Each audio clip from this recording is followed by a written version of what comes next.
rodilla delante de ti. Eso es adoración. Que aunque no sucedan las cosas que como nosotros esperábamos, nosotros vamos a continuar bendiciendo el nombre del Señor. Esa es adoración.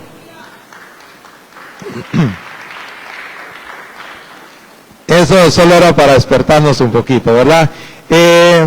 Bueno, quiero terminar la segunda parte de lo que estábamos compartiendo el viernes y quisiera, tal vez, yo no sé cuántos me quieren seguir, pero empezando mañana, el lunes, empiezo con el capítulo 1 de Mateo. 2, 3, 4, 5 y así hasta terminarlo. Pero voy a leer el libro de Mateo y lo voy a hacer intencionalmente porque quiero que tú me sigas, o los que quieran seguirme. Es una manera de motivarnos y tomar un compromiso, porque si no, la Biblia no la vamos a leer si no tomamos un compromiso. Sentir no vamos a sentir, hermano. Créalo que yo tengo que dedicar, es mi responsabilidad, dedicar tiempo a la palabra de Dios, es mi responsabilidad. Entonces, la responsabilidad que tengo de traer el mensaje me hace leer. Pues si no tengo una responsabilidad, no tengo un compromiso, no voy a sentir hacerlo. Entonces por eso quiero motivarte a hacerlo.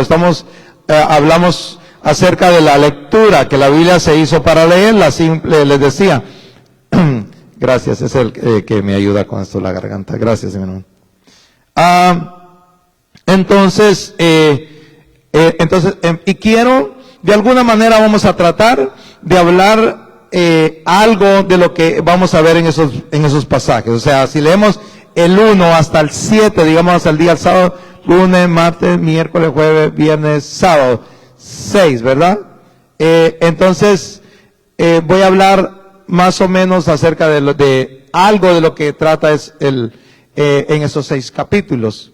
Y ahí se van a dar cuenta cómo a una predicación se les va a hacer un poquito más clara.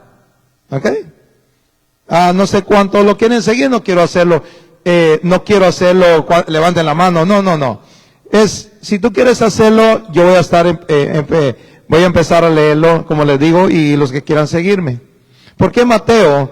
Porque alguien me decía, yo leo la Biblia pero no la entiendo. Y alguien me decía, yo leo la Biblia y no se me queda. Pero para entender las Escrituras, a menos que te vayas al libro de Apocalipsis, ¿verdad? Pero ¿quién no va a entender que Jesús llegó a la casa de Pedro y la suegra tenía fiebre y él sanó a la suegra? Un ejemplo. No necesita interpretación para eso. Jesús llegó a la casa de la suegra de Pedro y la sanó de su fiebre. Muy sencillo. O se necesita algo. Mire, yo no entiendo eso. ¿Me podía explicar por qué aparece ahí que Jesús no necesita interpretación? Entonces, la lectura nos va a ayudar en nuestra vida, porque recuerden una cosa, que es la palabra de Dios, y la palabra de Dios es poderosa. Y les decía el viernes que la palabra de Dios no es cuestionable, no es para que la estemos cuestionando, ¿verdad? Pero cuando estudias la Biblia, sí es para que tú la cuestiones. ¿Cómo explicarte? O sea, la Biblia no es para decir, aquí no, esto no encaja y yo no creo, y te resistes a creer algo y decir, bueno, entonces la Biblia está mintiendo. Porque te voy a decir por qué. Porque hay pasajes que tú vas a encontrar que como que se contradicen. Un ejemplo, en el libro de la genealogía de Mateo, con la genealogía de Lucas, vas a encontrar que son diferentes. Entonces va a decir, toda la Biblia se contradice.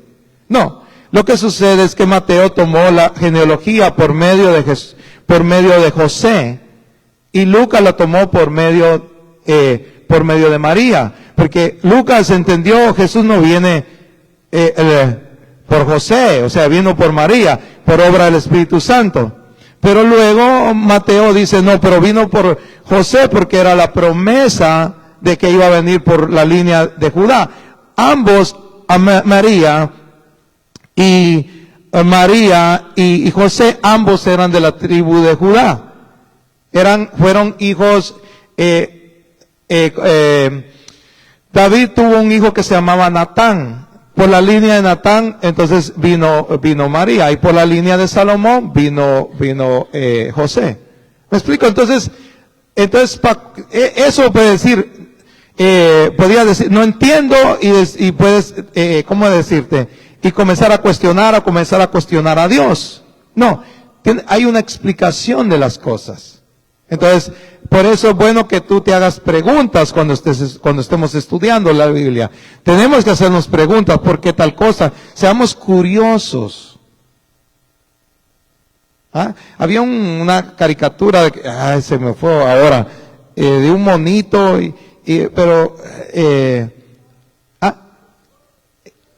sí, Jorge, el curioso. Era Jorge el curioso, o sea, entonces debemos de, no monitos, pero sí debemos de ser Jorge, ser curioso. O debemos de ser como Jorge el curioso. Curiosos. Tenemos que ser curiosos para leer las Escrituras. Los discípulos lo fueron. Mira, Jesús, tenemos la curiosidad. ¿Cuándo sucederán estas cosas? Si ellos no preguntan, no tuviéramos Mateo 24. Mateo 24, donde en realidad Mateo 24 casi que, la verdad es como que fuera todo el Apocalipsis reducido.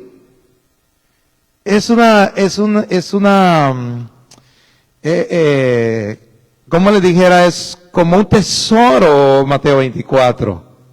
Pero no se hubiese dado si no hubiese habido unos curiosos que preguntaron. Entonces, para leer la Biblia tienes que ser curioso. ¿Ok? Qué serios están, hermano. Seamos curiosos, hagámonos preguntas, ¿por qué tal cosa? Pero aquí no dejemos pasar las cosas, sino decir, ¿por qué aquí dice esto? Por aquí dice ¿cómo es así? ¿Cómo esto es esto? Por no preguntar, a veces no le damos una buena interpretación. Otra cosa que debemos de entender es que el texto, ¿cómo decírtelo? El contexto te aclara el texto. ¿Ok? A veces tomamos una mala interpretación porque tomamos el versículo, pero no tomamos el contexto. ¿Qué es el contexto? El contexto es lo que antecede o lo que habla después, pero tienes que ver todo el panorama completo de qué está hablando. Por ejemplo, cuando habla dice, dinos cuándo serán estas cosas, pero Jesús comienza a decir,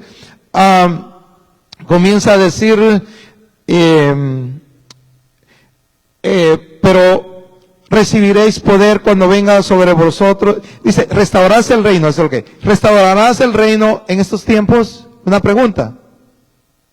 Pero luego dice, quédense acá, a ustedes no les he dado a conocer el verdadero día. Bueno, pero dice ahí, pero recibiréis poder cuando venga sobre vosotros el Espíritu Santo.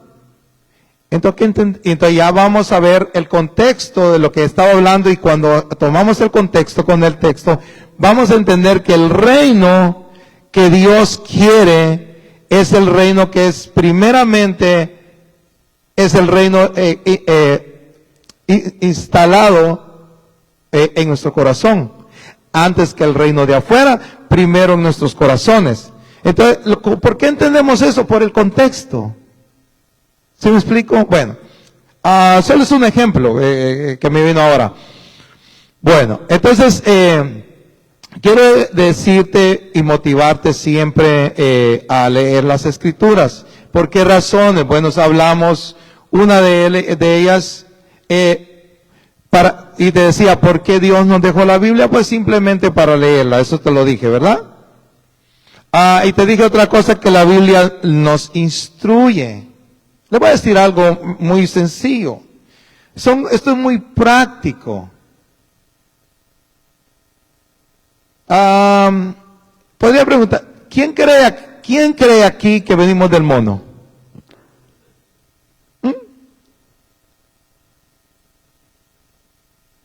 Como aquella niñita que llegó donde la mamá y le dice, ella era cristiana y él no. Y llegó y le dice, mami, ¿de dónde venimos? Bueno, Dios creó a Adán y a Eva. ¿Cómo? Pero mi papá dice que venimos del mono. Bueno, yo te estoy dando de la parte de mi familia, yo no sé la de él. Entonces, no sé si alguien todavía cree que vino del mono acá. ¿Saben que cuando los monos se dieron cuenta de eso, se pusieron muy furiosos? No les gustó. Le voy a decir algo. La Biblia instruye, a pesar de que, aún a la humanidad le da a entender, de verdad, si no estuvieran las Escrituras, podríamos creer en esa teoría. Porque no hay otra que nos pueda decir, que nos pueda aclarar que en realidad Dios creó al hombre. Y nosotros creemos que Dios creó al hombre. ¿Y de dónde venimos? De Adán y Eva. ¿De dónde sacamos eso? De la Biblia. Y si no estuviera esa escritura, posiblemente podríamos creer. Ahora se nos hace difícil eso. Y ya no voy a creería que vengo del mono. Si no estuviera una escritura, si no estuviera la Biblia, no sé qué creeríamos. La famosa teoría del Big Bang. Pues nosotros creemos, Dios creó los cielos. Bueno, en eso hay cierta razón, alguien decía eso. Porque imagínense que la luz, que Dios es luz, es la luz. Y cuando Él habló, es obvio, tenía que hacer una explosión extremadamente grande. Pero todo en orden, todo lo que hizo, lo hizo muy lindo, ¿verdad? Bueno, el punto es que la Biblia instruye tanto hasta el mundo leído. Hay gente que no es creyente, pero no cree que vino del mono. ¿Por qué? Porque la Biblia dice lo contrario. Entonces la Biblia instruye. Ahora, a nosotros, hermanos, nos instruye en la verdad. Nos instruye en el camino en el cual debemos de seguir. ¿Sí o no?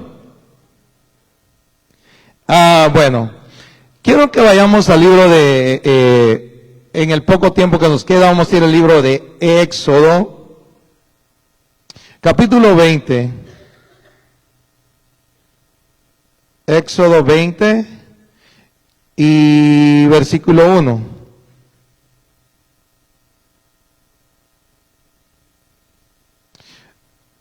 Y otra es, hay muchas razones por qué Dios dejó sus escrituras, dejó la Biblia. Pero esta es bien importante. Y habló Dios todas estas palabras diciendo, yo soy el Señor tu Dios, que te saca de la tierra de Egipto, de la casa de servidumbre. El 3 dice, no tendrás otros dioses delante de mí. No te harás ídolo ni semejanza alguna de lo que está arriba en el cielo, ni abajo en la tierra, ni en las aguas debajo de la tierra. No los adorarás, ni los servirás.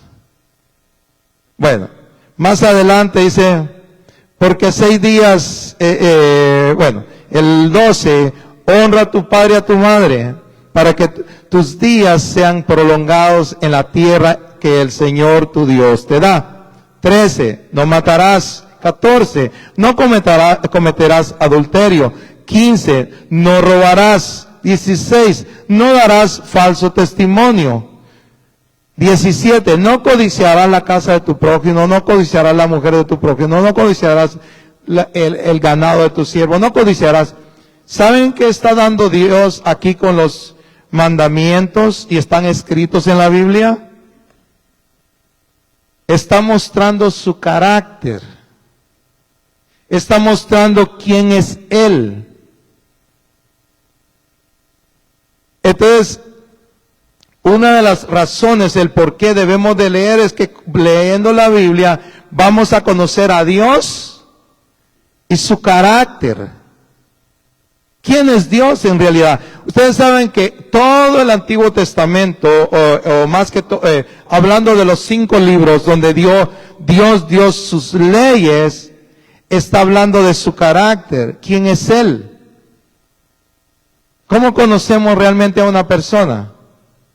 ¿Ah? Hermanos, ¿quién realmente conoce ¿quién realmente me conoce a mí? ¿Realmente me conoce? Bueno, la mayoría, pues, de alguna manera me conoce, pero la que más me conoce es mi esposa. Porque aquí me porto muy bien. Pero hoy en la casa no sé cómo me comporto. Igual que tú. En la iglesia todos nos ponemos bien bonitos, pero no sabemos en la casa cómo somos. Porque ahí se muestra realmente quiénes somos y nuestro carácter. Entonces, nosotros conocemos a alguien por su carácter. Por eso yo siempre les digo a ver, aquí no hay ninguna chica casadera, ¿va? Pero, o un chico casadero. Pero siempre les digo, es bueno el conocerse. Es bueno ir a un restaurante a comer y es bueno decirle a la mesera, mira, déjale caer, me haces el favor de dejarle caer la comida a mi novio. Yo te voy a dar una propina buena, ¿ok? Y yo me encargo de todo, no te preocupes. Todo va a salir bien al final. Y que le deje caer la comida. Eso es sabio. Le voy a decir por qué. Porque ahí va a reaccionar y ahí va a mostrar realmente quién es Él. Y cómo maneja las situaciones. Porque si esa persona se altera de tal manera que pierde ¿cómo él dijera? Se dice pierde el control, pero hay una cosa que ando buscando, dice, no os embriaguéis con vino en lo cual hay disolución, se pierde el juicio. Si esa persona pierde su juicio, se pierde pierde el control, pierde su juicio, ¿qué no te das cuenta? Y después comienza a bajar a alerta número 1 y la escribe. Y poco a poco va a decir, no, esta persona no me conviene. Pero nadie lo hace. ¿Ah? Es sabio. Entonces, el conocer. ¿Pero cuándo se va a conocer? ¿En qué momento se va a conocer? ¿Cuando todo va bonito? No. Entonces, cuando a veces salen situaciones, ¿cómo maneja las situaciones de la vida? Entonces, ahí realmente se conoce a una persona. Pero bueno, dejo todo eso. Pero la Biblia te muestra el carácter de Dios. Entonces, quiere decir que cada vez que lees la Biblia, te vas a acercar más a Él y lo vas a conocer más. ¿Sí me explico? Entonces, ¿por qué entonces dejó las Escrituras? ¿Por qué tienes una Biblia? Porque Él quiere que lo conozcas. Él quiere que conozcas su carácter. Sabemos, mire, por las Escrituras, yo sé. Ok, te voy a decir esto. La gente hoy en día dice, no creemos que Dios mande a la gente al infierno. Porque cuando habla del infierno, y yo mismo he orado, digo, porque el castigo es demasiado grande, fuerte. O sea, pero digo yo, la gente dice entonces, Dios es amor, no puede mandar a la gente al infierno. Lean el Antiguo Testamento. Y se van a dar cuenta que sí es capaz de hacerlo. Es su carácter. Su carácter, el carácter de Dios, vamos a poner su carácter por las Escrituras. En un momento le dice Moisés, házteme un lado, por favor. Ahora mismo voy a matar a todo el pueblo de Israel. ¿Cómo estaba Dios? Oh, que Dios dio. Qué lindo el Señor. El Dios es amor. Claro que es amor, pero también es fuego consumidor. Entonces, vamos a conocer a Dios, el carácter de Dios a través de las Escrituras. ¿Por qué nosotros somos tan amados, tan queridos, tan estimados? Porque Él ya se quitó el coraje en Jesucristo. Él se quitó todo su coraje en Él. Entonces nosotros debemos de entender que nosotros somos privilegiados porque todo el enojo cayó sobre Él. Si es posible, pase de mí esta copa de enojo o de esta ira. Pero no se haga mi voluntad, sino la tuya, y cayó sobre Jesús. Mira cómo Dios, perdón hermano, mira cómo Dios agarró a Jesús. ¿Ah? ¿Cómo lo agarró? Porque fue Dios mismo, la justicia de Dios, realmente quitándole, yo les se lo he dicho eso, quitándole pedazos de piel a Jesús, atormentándolo, y murió atormentado. Poco a poco murió Jesús atormentado. Bofeteado, escupido, le arrancaron la piel, le repusieron espina, le rayaron. Era la ira de Dios. Entonces ahí nosotros podemos ver el carácter de Dios. Entonces la Escritura es para conocer a Dios y su carácter. Y quiero ir terminando. Siempre no termino, pero ya lo vamos a dejar ahí. Entonces, otra cosa es que dice en Mateo, y eso solo voy a leer.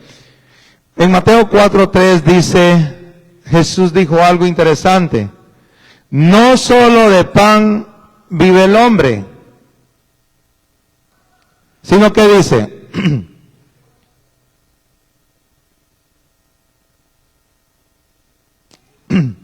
sino de toda palabra que sale de la boca de Dios. Entonces, tú tienes que leer las Escrituras porque en realidad es tu alimento espiritual.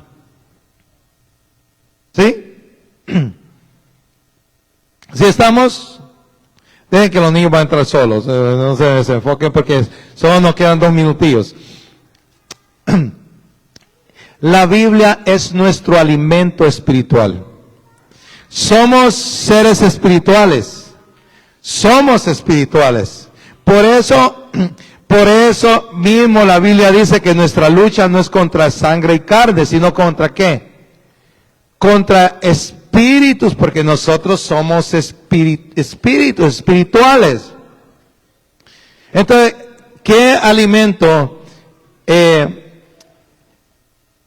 Hoy le vas a hacer algo. Le vas a hacer una buena comida a tu pancita.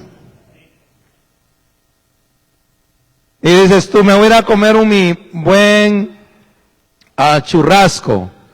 Escogemos el lugar, vamos a ir tengo ganas de tal cosa, y vamos a ir a comer y le quieres poner un alimento a tu estómago. Pero ya pensaste qué le vas a dar a tu alma.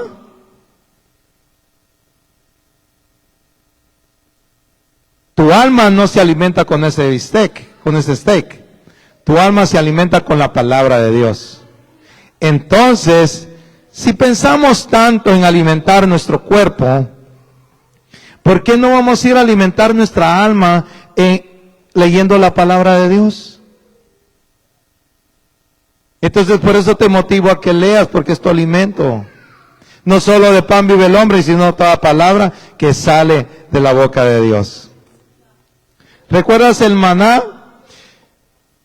¿Por qué crees que la gente detestaba el maná? ¿Qué dijo el pueblo de Israel con el maná? No este alimento. Allá teníamos los ajos, las cebollas, teníamos carne, al menos. Éramos esclavos, pero estamos comiendo aquí. Este alimento tan detestable, le dijeron al maná.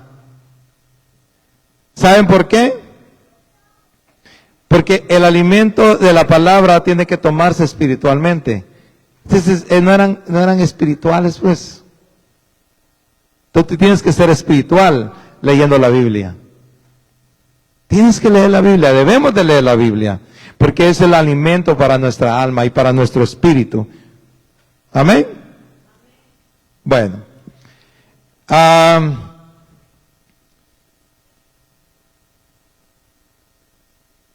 En un momento, y termino con esto, necesitamos ese alimento. Porque, ¿dónde es que vienen los problemas del hombre? ¿En dónde le encuentran, por ejemplo, la ansiedad a alguien? ¿Es una enfermedad del cuerpo? ¿Ah? No, ¿la ansiedad es una enfermedad del cuerpo o es una enfermedad del alma? Entonces, ¿cómo lidiamos con ese problema? La depresión, ¿dónde está? Llega una persona pero mal, que ya se está muriendo, y llega al médico y le dice, tu colesterol está bien, tu sangre está bien, todo está bien, no tienes nada. Bueno, con el hecho de ir al hospital y le dan una Tylenol, ya viene contento, ¿va? Como una persona que dice, él sabía, los escuchó, que la enfermera decía, ya viene otra vez, denle la misma pastilla, Tylenol, denle, digo, así se siente bien. Él escuchó cuando dijeron, y a pesar de todo eso, él se iba al hospital, que ahí se sentía bien. Sabía que una Tylenol le iban a dar, era el hecho de llegar al hospital, se sentía bien.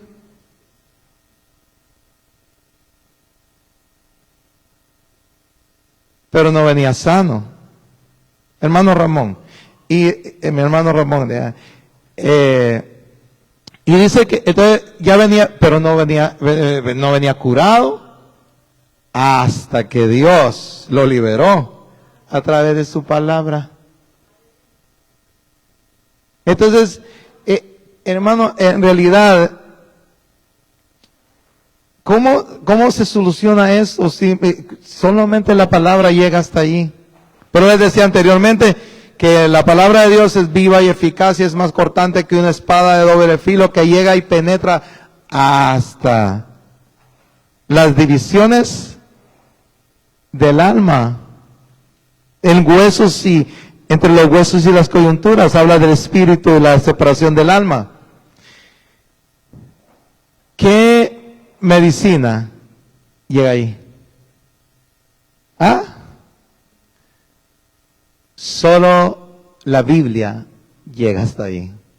Solo la palabra de Dios llega hasta ahí. Solo la palabra de Dios puede liberar a una persona, sanar a una persona, alimentar a una persona. Es nuestro alimento espiritual. ¿Amén? Bueno, nos vamos a poner de pie y vamos a terminar. Porque creas o no, aunque estás viviendo hacia acá, yo estoy viendo el reloj hasta aquí y ya son las 11. Bueno, vamos a orar y te voy a bendecir para que Dios te dé esa fortaleza y que tomes ese compromiso y que Dios te revele su palabra, empezando desde mañana, leyendo un capítulo diario. ¿Ok? Padre, te doy gracias en este momento. Estamos, Señor, delante de tu presencia. Queremos, Señor, quiero motivar a tu pueblo a que lea la Biblia, lea las Escrituras, Señor. Por eso estamos haciendo esto. Quiero tu respaldo. Quiero que tú les hables a través de este libro de Mateo, Señor. Te pido que les hables, que les reveles tu palabra en el nombre de Jesús y que los motives, Señor, a leer tus Escrituras. Gracias, Señor, por tu palabra bendita que nos has dado, que es nuestro alimento espiritual, Señor, y es el alimento para nuestra alma. En el nombre de Jesús, te damos gracias, Señor. Amén.